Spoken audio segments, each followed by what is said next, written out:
Like all the content you put out, I'm like, yo, like she's giving y'all the cheat code. I do. I give it to them. I give it to them. Every one of your followers should have a job in GovTech right now. Every single person. Yeah. I'm like, yo, she out here she's giving a roadmap and no one's taking it. I was like, how are y'all still talking about, oh, I don't have a job? Look, they're not putting in the work. They're not putting in the work. And it's not that much work. The best thing about GovTech, all of the hard work is up front. Once you do all the hard work up front, get the skills, get your foot in the door, get your clearance, yo, it's smooth sailing from there. It's literally smooth sailing. Like, I know so many people who just coast for their entire career. Yeah. Like, you don't have to go hard if you don't want to. No. You can literally get to 6 figures, be chilling, and you're good. And that's it. like you're never gonna dip below. Once you make like $110, $120, you're straight. You're pretty much riding that out for the rest of your career. Yep. I'm like, yo. Like, and then in GovTech too, you get automatic raises. People don't know that. Like, you literally could just coast. Like, you'll get between a 3 to a 4.5% raise every single year. Yeah. Doing nothing. Like, you don't have to be exceptional. You just have to show up, and they give you a 3 to 4.5% raise every single year. It's insane. Mm-hmm. I'm like, yo, GovTech is like that's like the bag sector. Everyone wants to do all this crazy. Like, I love when I be seeing people with psychology degrees. Oh, I'm a psychology major. I'm like, congratulations, you're gonna be making lattes. I'll see you at Starbucks. Oh, I got I'm getting my sociology degree. Oh, so you're gonna be dunking fries. Got it. Oh, you're a history major. Oh, I'm a bio major. I'm like, are you gonna be a doctor or a pharmacist? NP? No? All right, what a waste. Oh, I'm going for criminal justice. Are you gonna become like a sheriff? Are you gonna become a lawyer? You wanna go FBI or something? No? Yeah. All right, you ain't making no money. Yeah. Oh, I'm getting a political science degree. Are you gonna be a lawyer? No? What a waste. Yeah. I'm like, bro, like I know so many people that got these useless degrees now, and they're useless people, I'm sorry. They are useless now. The world has changed. Okay, I'm not saying that you won't make money, you just won't make enough money to pay back the student loans. You're gonna go to some ultra rich private institution that's gonna cost you 40 to 60K a year, and that's gonna be your salary. Your starting salary be like 45, 50 as a psychology major. Don't let these colleges pump you up. Like, I lived in real life every day. You ain't making bread like that. The exception does not make the rule. You might see 1 in 6 people that make more than like 60K with a psychology degree right off the rip. Right. Usually, that don't happen. Yep. So the exception don't make the rule. GovTech, every single person I know that's ever done any type of GovTech, my brother, we don't talk about this on the podcast. My brother had no degree. I'm sorry, bro. I love you. I love you to death. He flunked out of DeVry. DeVry, my guy, DeVry. His first job with just his certs, like I have a whole degree that I had to do all this work for. He got a handful of certs. Some of the easiest certs, CompTIA, Network Plus, like some of this stuff is super, super easy. You could get done. You could study on your own for 2 weeks, take the test, pass, and get a job. And that's exactly what happened. He got a job making damn near 70K. He was working at Target and Wendy's. Target and Wendy's before that. My man went from making no money, making like $9 an hour, making 70 G's. All off certification. All off a cert. A cert. And you said your mom put them on, right? My mom put them on. Because my mom had, she's a government, well, not she's a government employee, but she was a contract at the time. Yep. Man, like, my mom put him on. She ain't put me on because she was like, oh, my baby, you got it. You the oldest, you fine. But him, she was like, oh, my baby needs some help. Yeah. She was already working. And she hooked him up. She was like, oh, my son just got his certs. Done. My brother has been in GovTech for the last, like, 9-10 years now. And my man, no degree, mind you, no degree. He's in his 30s, in his early 30s, making $120 a year with no degree. No degree. And he's been making this level of money for the last like 4 or 5 years. With no degree. Yep. It's the way to go. GovTech is the way to go. Especially if you're black, I think it's the best industry to be in because you don't need a degree. Once you get in, you can put your family on, just like Reco's mom did for him, and then you put other people on too, and we'll talk about that a little bit later. But once you're in, you're good. You get that clearance, you get your certifications, get your foot in the door, you can put everybody on, I promise you. It never fails. People have been doing it for literally 30, 40 years, I swear. Bro, like I work with people that was in GovTech. Like this one guy, I used to go and see him at work. This man worked at Lockheed so long, he remembered a time where you could smoke in the office. Yeah, Like, you know how old you gotta be to like, man was back in the day you could smoke in the office. You could smoke in the office. He was like, yeah, man, I mean, back in the day, I used to come in here, I'd be lighting up a pack of Marlboros and smoking. I'm like, bro, how old are you doing this? Yeah. I was like, bro, you ain't doing it? My man was like, look, they paid me way too much money because he had a specific skill set. There was some specific cert that he had that like no one else has because it's not something that they teach. It's not popular. Right, yeah. They kept my man on. They was like, yo, they didn't want him to retire because they can't replace him. Yep. If you get a cert that is irreplaceable, you could write your own ticket for years. They was paying this man double what I was making. Double. I was making like a $1.07 at this point. And this man was making double that, if not more. My man was so comfortable. He would come in and chill. Like he was this old white dude, you know, crazy hair. When I say crazy hair, that dude looked like he put his finger in an electrical socket. He would come in, he'd ride his bike to work every morning. Super fit though, super fit, vegan, all that, and sit at his desk. And I had no idea what he really did besides like chill. He would just crack jokes all day and just be chilling, just like answering emails. Like his wife would call, he'd pick up the phone because we worked in a vault, you know, in a like essentially a skiff, like what is it, the zipper room that most people call it. Yep. So you're literally like in a vault. Yeah. Like you have no access to your phone, none of that stuff. No smartwatches, no nothing. So his wife would call him on the landline. He'd be sitting there, yeah, sweetie. So you know, blah blah blah, just holding conversations damn near all day. Yeah. I was like, that cert must be so valuable. And it's the government. They overpay for everything. They're like, oh, the budget for the project's gonna be $2 billion. I worked on projects where I'm like, yo, this thing is gonna cost us what, maybe a couple million to build?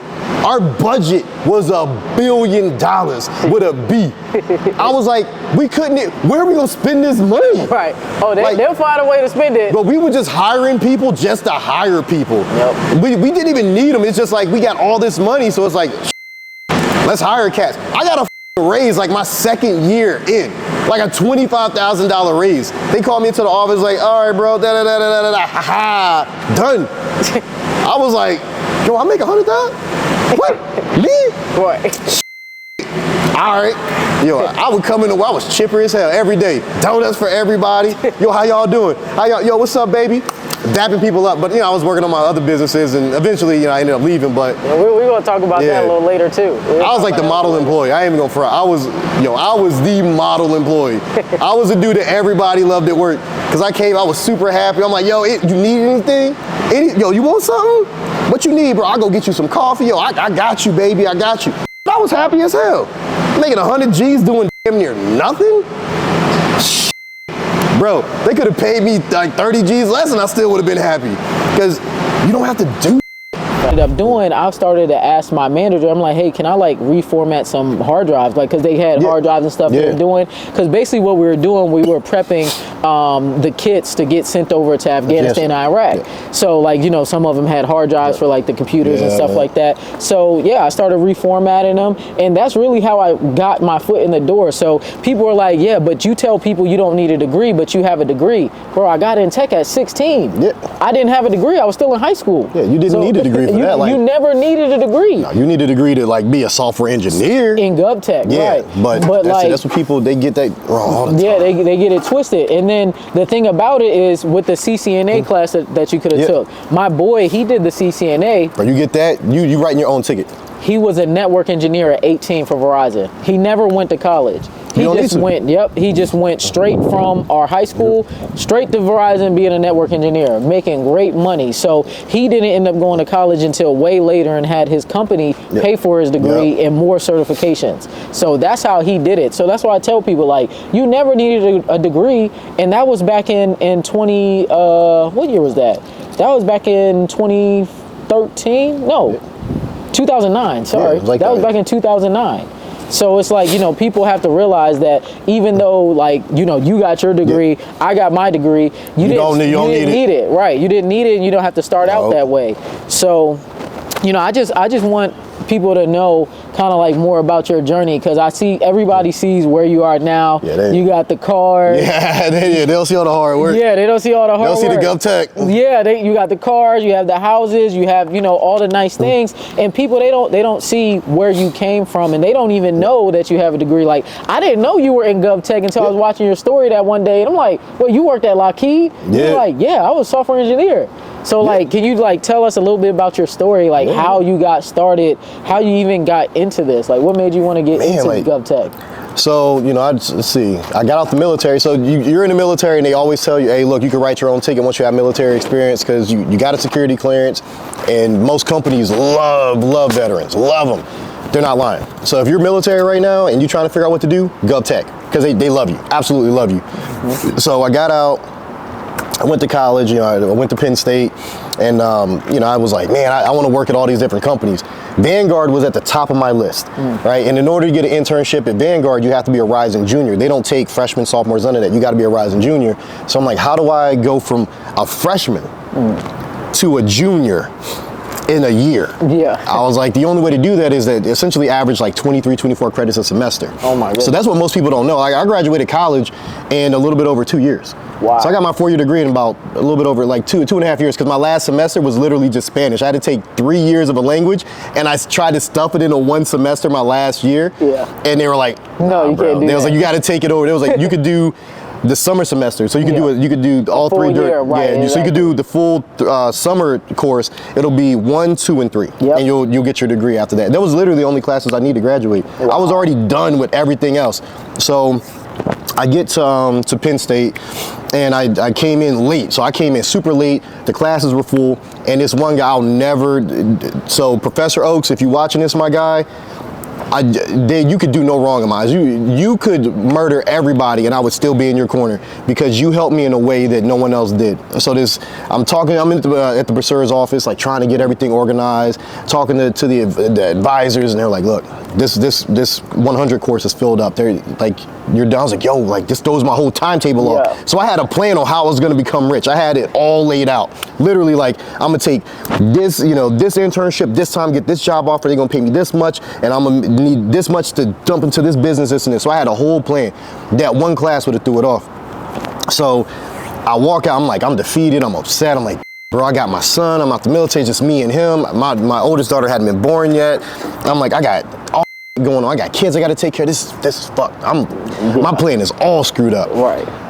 No shit. I literally bump into Professor Oaks, like literally bump into him walking across campus. And I'm like, yo, are you Professor Oaks? He's like, yeah. I was like, look, I know you don't know me from anybody, but I just need to get into this class. And I know you're the head of the department. Right. You know, if you could just do anything, I need this class. Please, please, please help me. Give me this one class, you'll never see me again. I'll be out of your hair in 2 years. I was like, I'll be graduating in 2 years. Like, but that's a 100 level course, you're a freshman. I was like, yeah, but just trust me on this. So he's like, so you mean to tell me you're gonna get a 4-year degree in 2 years? I was like, yeah. He's like, I gotta see this. Yeah. He's like, show up for class on Monday. So I showed up for class, got an A in that class, and he was so connected in every way. He knew all the crazy jobs, all the recruiters, everything. He ended up becoming my advisor. And so he let me take all my like 200s and 300s, 400s without the prereqs. Because he's like, yo, you got this. I made it through college, breezed through it. By the end of my freshman year, I was a junior. By the start of my sophomore year, my natural start, my sophomore year, I was already a junior by credits. That's crazy. And so I was able to take my internship at Vanguard. He got me my internship. He was like, yo, talk to this woman, talk to Megan. I'm like, all right. He's like, send her an email, tell her I sent you. Got my internship.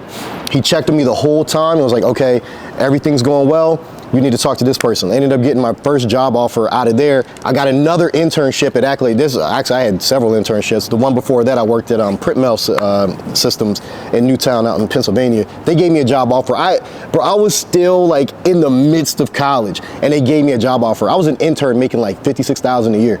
An intern. Yeah. I was hustling. I still had my classes. I was just hustling. I didn't have fun in college, by the way, people. Like, college was not fun for me. All I did was study and work. It was stupid. But after that, it all paid off though. It paid off. So I got that job at Vanguard. We wrote the first iterations of the iOS and Android apps that Vanguard ever had.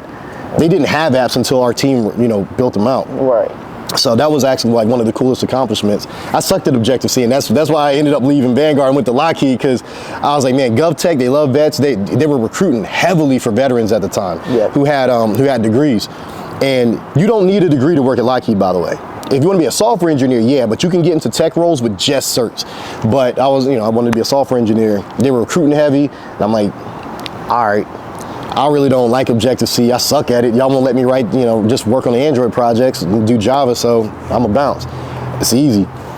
Man, Lockheed was like, yo, we want you. We like you, and we want you. They paid me more money than Vanguard paid me. They paid me 20 G's more right off the rip than what Vanguard was paying me. Vanguard has great benefits, and now their compensation structure is better, guys. So you can be a software engineer at Vanguard, and they pay you pretty well. Plus, you get partnership bonuses. Like their bonus structure is unmatched. Like, just to give y'all a heads up. But Lockheed, man, when they said they was gonna pay me that much more, I was like, I'm out. Yeah. So I ended up leaving. I went to Lockheed. No, what she's talking about in GovTech, I had like the world's easiest jobs. My first projects were pretty tough because we're doing satellite and space systems, like you guys see in the other clip or whatever. But after that, I literally was like just looking through documents and like fixing syntax, and that was it. Like literally, like, oh, it's missing a semicolon. Okay, it works.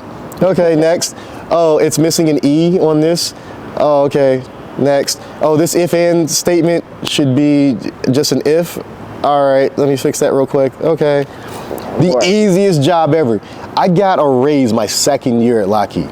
My second year. Because government projects, like we discussed, they just overspend. The government overspends. They had to figure out what to do with the money. They just gave all of us raises. I was literally in my second year, and I got like a $25,000 raise. Like no bull. And that's what helped me, jumpstart all my businesses. Is if you work in GovTech, like let's say you have an idea to start a business or a hustle, whatever, working in GovTech, you get paid. And it's like the easiest money that you ever gonna make. And you can use that to springboard into something else. And that's what I did. So listen to this woman. She's not bull you. I can tell you firsthand, this is someone that's been doing GovTech. Man, if I could go back in time, I would have just worked at Lockheed from the rip. I would have got my certs like my brother did, which we'll talk about in the segment, because man, he got lucky. But realistically, you don't need much to get in GovTech. Your first job in GovTech, if you have, let's say like your A+, you do like your network plus, and like a couple others, which will take you what?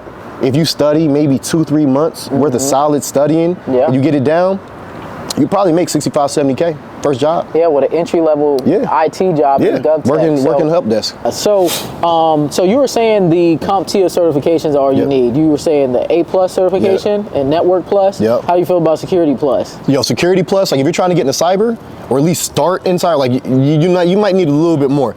But that, Security Plus, please get it. Please get it. Like, it don't really cost you much. My brother ended up getting it, and that's what ultimately got my brother his job. Was he had his other, so he got his entry level position making like 65, 70K, but that Security Plus is what took him over the edge. And now my man is in his early 30s making $120. He makes $120 a year, no college degree. Like I said, my man flunked out of DeVry, flunked out of DeVry, which is almost impossible. Makes $120 a year, living his best life. He got no kids, no lady, no nothing. My man just played video games all day. Work from home, got the easiest job ever. And my mom put him on. Like, my mom got put on by my auntie, and then my mom put everybody else on. So GovTech, you get look, I've seen it. You make a ton of money with minimal skills, minimal. Like my brother, he's always been, tech savvy, but he wasn't like tech heavy. He wasn't like me, like coding and stuff like that. Neither was my mom. Neither was Mom Dukes. I'm the only like true coder of the family. The rest of them, they're like, they got their skill set, but they out here making bread. Making bread, bro. I'm like, I was so mad when he got that job. I was so mad. I was like, like it took me years of sacrifice and hard work in college and internships and this and this. And bro, you literally got 2 certs that you could have, and he took forever to get them. You could literally get them certs in like 2 weeks. Like 2 weeks. If he would have sat down and really studied, he could have knocked the test out in like 2 weeks. You know how many people like BS when it comes to studying for certifications? Like there's so many people. I talk about it all the time. I'm like, hey, you need this cert, you need this cert. But so many people don't have the discipline to sit down and really study and focus to actually pass that test. And then also it comes back to school too. Many people don't even know how to study. So like when people say like, oh, there's no need for boot camps, there's no need for this, there's no need for that. No, well, there is a need. The boot camps give you a structure. They give you a scheduled timeline, and they make sure that you pass those tests and those certifications. And the good ones help you find a job too, and they also prepare you for interviews and things of that nature. So you said your brother did a boot camp too, right? No, my videographer did. Oh, your videographer. My videographer back home in Philly. Yo, shout out John, baby. You know, so he's been working with me for years, and he was always asking like, yo, man, is software engineering good to get into? Like, is IT work? Like, man, is it fulfilling? Because he was in the marketing. He worked for a marketing company for a long time. And I'm like, yo, bro. So we would have just basic conversations. You know, I'd mentor him a little bit, and he was like, you know what? I'm gonna do it. He took a code camp out in Philly. It was like a 12 week or something like that. I got invited to the graduation. I grilled the shit out of him with crazy questions. But, you know, that's just me because I'm a software engineer by trade. But my man got a job, like right off the rip. Like code camp, no degree. I mean, he has his marketing degree, but no comp sci degree, no IT degree, nothing. My man is making bank right now. Bank off a code camp.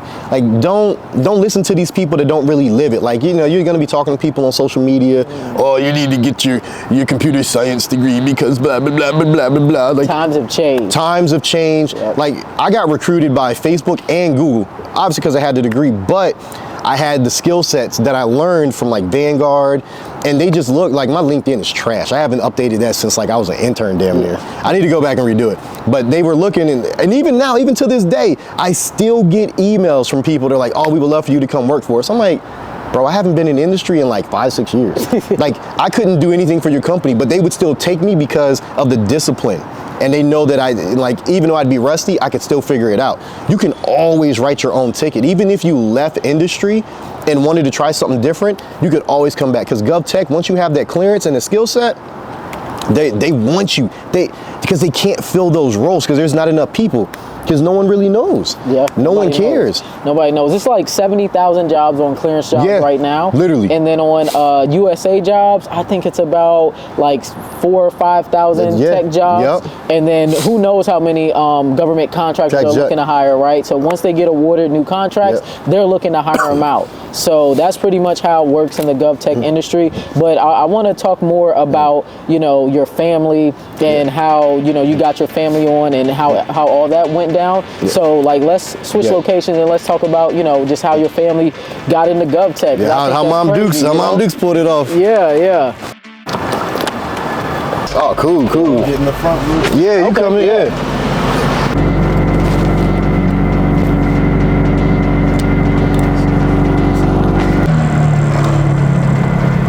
You coming?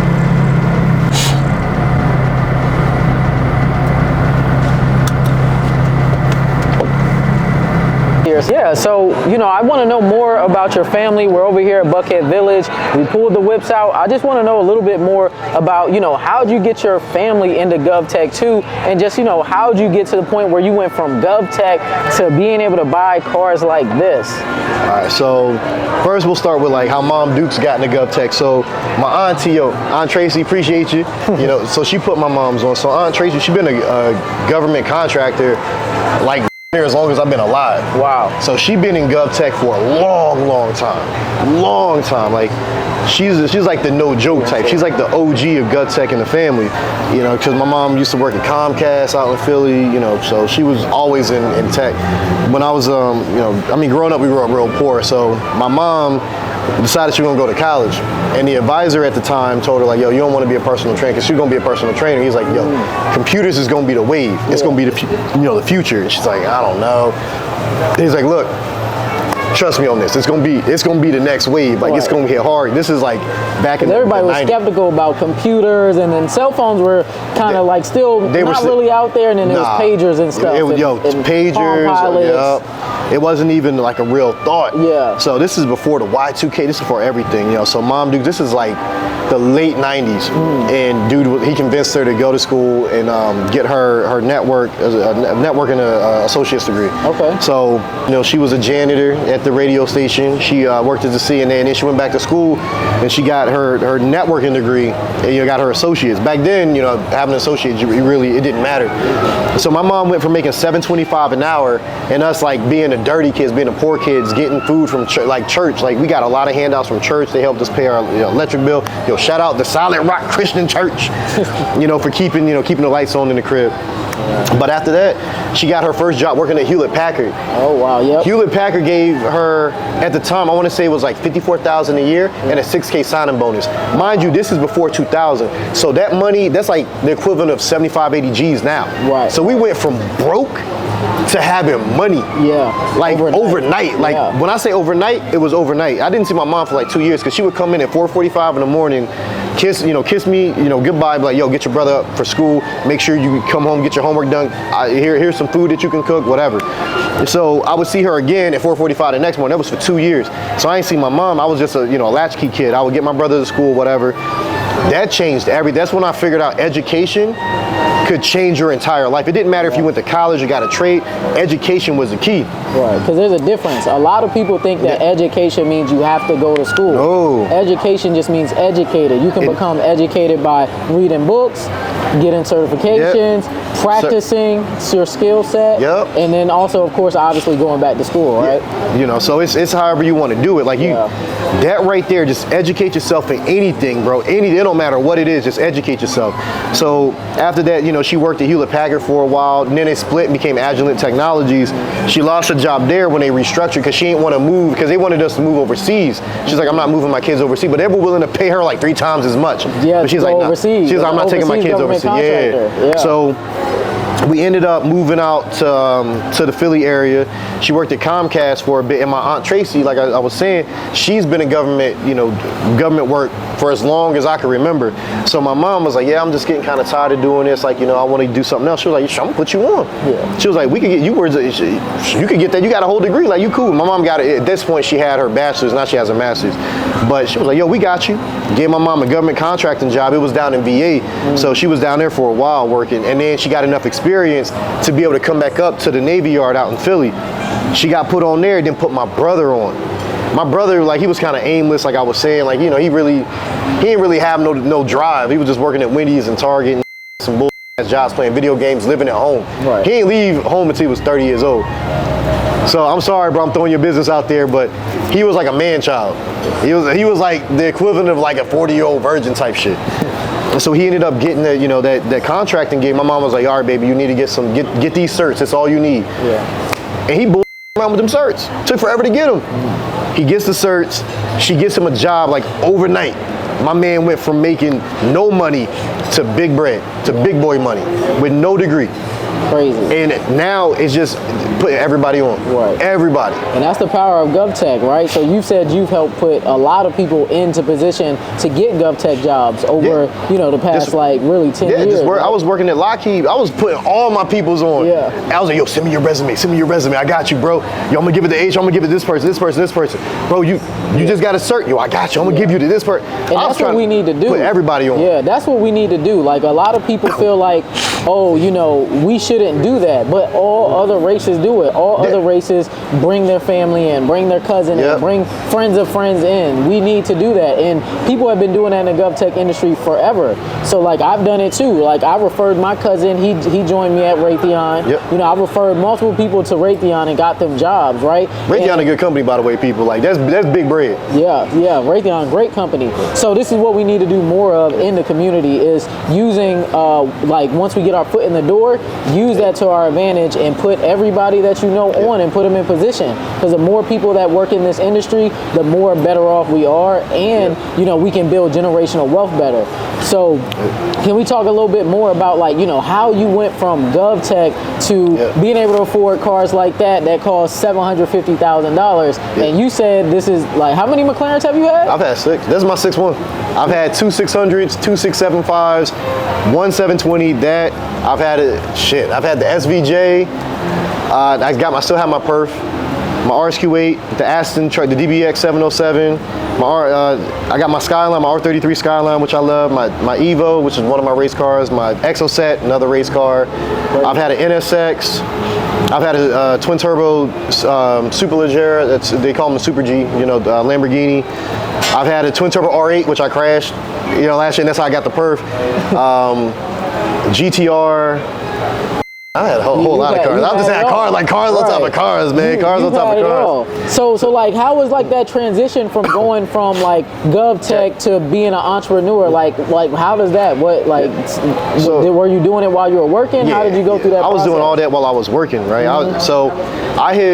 I had been doing all the e-commerce stuff like since the military, really, and I just kept it going, but I didn't have the money to scale it. So when I started working at Lockheed, it gave me the money because I was making so much of it. I could dump it into ads and all this stuff. So I was selling on Amazon. I've been selling on Amazon for like 8 years now, people. I'm long in the tooth. You know, I'm showing my age, right? So I've been selling on Amazon, eBay, Shopify. Like we still have a Shopify store. You know, shout out to Shopify for all the platform, man. Like you guys help me and my car shop make a ton of money every year. So I was like, all right, well, people are asking me how to do it. Like they was asking me at work, like, yo, how you do this? People in the neighborhood. And I couldn't sit down with everybody. I was having people come to my house and I'm like, I'll teach you how to do it. Yeah. It became too much. So I was like, I'm gonna build out a course. So I took 2 weeks off from work at Lockheed, 2 weeks. And I built out the whole sales funnel, the course, everything in 2 weeks. In 2 weeks. I was like, yo, I got it. I made almost $400,000 in 18 months selling that course. And from there, like that helped me parlay into other businesses. So I was like, I want to get into real estate. I want to, help with my car shop. I want to grow that. I want to expand. And then my automation company, I grew that. I never wanted to do that, but it grew into a lucrative business. And I just had the money to keep putting in the ads. Eventually I quit my job because I was driving supercars to work every day. Yeah. So, but tell a story about, like, you said your boss was like, yo, what are you doing here? Yeah, TJ, man. So I ended up, at this point, I was driving a bunch of supercars to work, this crazy shit, right? So TJ calls, and when you work in any like corporate setting, you usually have like a quarterly or bi-monthly meeting. You sit down with your boss, and they just see how things are going, what your plans are, where your head's at. So he's like, yo, Reco, man, we give time for the meeting, sit down. It's like, so what do you want to do with your life? And I was like, well, TJ, man, I'm gonna go back, I'm gonna get my MBA. I'm gonna coach the next generation of software engineers. You know what I'm saying? I'm gonna do it big. And so TJ was like, nah, man, what do you really want to do?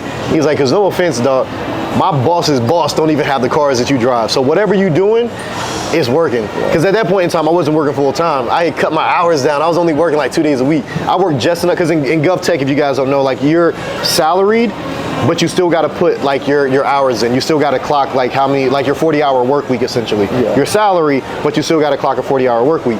So I was like, yo, bro, like how many hours do I got to work a week to just keep my benefits? And at the time, I think it was like 27, hours or something like that. It was crazy. Is this? No, it's not Brandon. I was trying to get King Keto on for my guy, but so I was working, like it was either 24 or 27, it's one of the two. So I was just working them hours. I was only coming to work like 2 days a week. Yeah. And the job was super easy, like I was saying at that point. So I'd be in, and you'd be like, all right, well, you really ain't gotta be here. Like you go home and finish work from home. Right. All right. So I was, working, doing my own thing. And then he was like, yo, just give it a shot. He's like, look, obviously it's working, just give it a shot. If you don't like it, you have your security clearance, because I have a TS, at that point I had a TS SCI. He's like, you have, your degrees, like we love you here, so, you can always come back. Which, if you got your certs, if you're in GovTech, you can always come back. If you decide to do something different, you can always go back. It's not a myth, like you can always go back to doing GovTech. Like you always have a position, so don't think that you don't. But obviously I ain't go back to work. He checks in from time to time. Like people that I used to work with, they still check, yo, when you coming back to work? I'm like, never. Never. Because I'd be the world's worst employee, bro. I ain't even go front. I would go to work and try to figure out a way to leave work. I'd be like, look, I'm gonna do this job to collect a paycheck, and I'm gonna do it to the highest of my abilities, but I'm gonna fuck out after I figure that out. So y'all might as well not even hire me back, because I'm only gonna be here like 6 months. Right, facts. Yeah, so that's crazy. So basically your boss is the one that told you to take that risk and to try it out, and told you like, hey, the job is always gonna be here. Yeah. So, people, they don't understand how valuable these skills and qualifications are. Like you will always have a job. Even if you wanted to go back now, you said you've been out of the industry for how long now? Jesus, like 5 years now. I've been out. But I can still go back. You could go back at any time if you wanted to. I'd be a little rusty, but they would probably put me in some type of support, because I grew a multi-million-dollar company. So they would probably put me in some type of role where I could mentor, you know, the younger people and get them up to speed. It's like some type of, you know, leadership role. Leadership management role. Because they'd be like, look, we're just gonna make you a manager because like your hard skills as far as coding, like they're a little rusty. You're too advanced for us to put you back there because we know you're gonna end up bolting unless we give you something that really, you know, really fulfills you. So they probably put me in management. And that's cool. Like I still get hit up from, like I said, my old link tree, man, is archaic. Yeah. It needs my old LinkedIn. It needs to be updated, but I get hit up by Facebook, Google all the time. Lockheed still hits me up. They're like, yo, we want you to come back, man. You know, you have the skills. We would love to have you back. Nah, not happening. But it's nice to know that if I wanted to, if I had to, I could. And that's the benefit of GovTech overall, is you're always gonna be headhunted. Even when I was working at Lockheed, I had recruiters hitting me up willing to pay me more. I was like, yo, I just started working at Lockheed. They was like, we don't care. We'll pay you 50 G's more to come work for us. And I'm like, well, I like the environment here. So at that point, it wasn't about the money because I made enough money to grow my businesses. But if it was about the money, I was 6 months in at Lockheed, 6 months in. And I got hit up by a headhunter and he was like, yo, we need your skill set. We will give you 150,000. I'm like, you give me what? I mean, ton of money. Where you want me to work? Yeah. I gotta work like a little bit further out. It's like an hour commute. That's it. Yeah. Ooh. But Lockheed ultimately kept me because I love the company. I love what we did, and I was already making enough money to grow my businesses, so it wasn't about the money. But I'm telling you right now, like everything she's saying is 100% factual. You will go work in GovTech, and I give you 6 months tops before you get a headhunter hit you up from like your LinkedIn. Make sure your LinkedIn is up to snuff. Because if your LinkedIn is up to snuff, there's recruiters that scout that like hawks. Yep. If you got them skills, you got them certs, and you worry, they're like, oh, you got hired at such and such company, Raytheon? Right. They gonna steal you away. They will pay you double in some cases to steal you away to fulfill a role on another contract. Because the government's just paying. They just throwing money out. They gotta feel it somehow. They're like, yo, or it goes to waste. Yep. They gotta account for where they spending that money. So if you say, hey, look, they paying me 80 G's, like it's not even worth the conversation unless you give me $120. All right. Yep. Say less. You might not get $120. You might get $110, $105. But they gonna have that conversation with you. So, yo, GovTech is no joke. Like, it's one of the few sectors, like you always say, you always gonna have a job. Always. Yeah. And it's gonna be a lot of money in that field. And anyone who's on her content talking about, oh, 6 figures ain't a lot of money, shut your bro ass up. Keep flipping burgers, make your little $12 an hour. 100 G's will change your life. Okay, it changed my life. I was a single dad making 100 G's and I grew a whole multi-million-dollar business with a cell phone working at Lockheed. Without that, I could have never done it. And 70K is your first job. Like, that's not no money. Right. Are you making 70 G's right now? No? All right, shut the up. Yeah, and I mean, for a lot of people, that doubles their salary. Yes. So, like, if you go from making 40 to 75 or 35 to 70, I mean, you doubled your salary. That's life-changing. It's life-changing. They're just looking at, oh, it's not 6 figures. Your 6 figures in GovTech will come. It's guaranteed. Guaranteed. And you can coast to 6 figures. Yep. Literally coast. Like, you will be probably the dumbest person at work and still make 100 G's. Easily. Like, I got so many stories about that. Like, I swear, easily. You don't have to be that smart. Like, no. Get your foot in the door, do the right things, keep your skills up to date, and you're good to go. You just post for the rest of your career. That's it. You gotta get your foot in the door. Yeah, they crazy. They're crazy on the internet. All right, man. Reco gave us all the game on GovTech, entrepreneurship, how you can take your money and really live the life that you want to live. But don't sleep on GovTech at all. I'm telling you, you can get a 6-figure career in this industry, no problem. So just get your certs, get your government clearance, get that experience, and you're good to go. So appreciate you for coming out, Reco. Appreciate you, man. Thanks for having me out. Yo, this is the queen of GovTech right here. Like, if she ain't talking about it, it's not true. Simple as that. Like, straight facts. Everything she says, I'm like, yo, I'm living proof. I've done it. She's speaking real facts. Like, you could put everybody on, everybody, but y'all lazy. Like, she literally giving y'all a step-by-step playbook on how to make $100,000 a year, and like y'all sitting there, no, it's not real, it's not real, it's not true. My brother is probably the laziest person I've ever met as far as like career-wise, and he makes more money than you, doing nothing. He literally rolls out of bed, rolls over to his computer, which he should have in a completely separate room because you do need separation. And my man just jumps on there, does some work, and plays video games all the time. Overgrown man child making $120-something thousand a year. Easy, lightweight. Like GovTech, lightweight. I mean, y'all can do what you want, but if I was y'all, I would be listening to her. I would go get a job in GovTech and get paid, because I mean, shit, what y'all got to lose? Y'all gonna sit in the office with your psychology degree and make no money and get what, 50K a year, 60K a year, maybe if you lucky? Right. My brother ain't got no type of degree, he make more money than you, with less experience.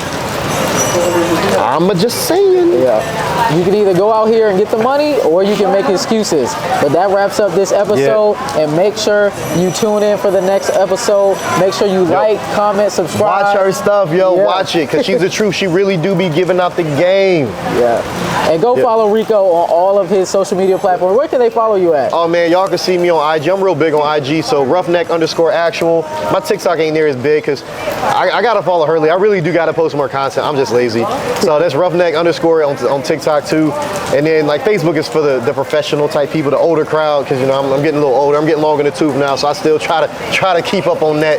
But yeah, like if you DM me on IG, I'll be the one to answer. I handle all my own messaging still, which I do need to get an assistant for that. I'll be too busy. Definitely. Yeah, so make sure you follow Reco. Thanks for dropping all these gems today. Make sure you like, comment, subscribe. We'll see you in the next video. We're out.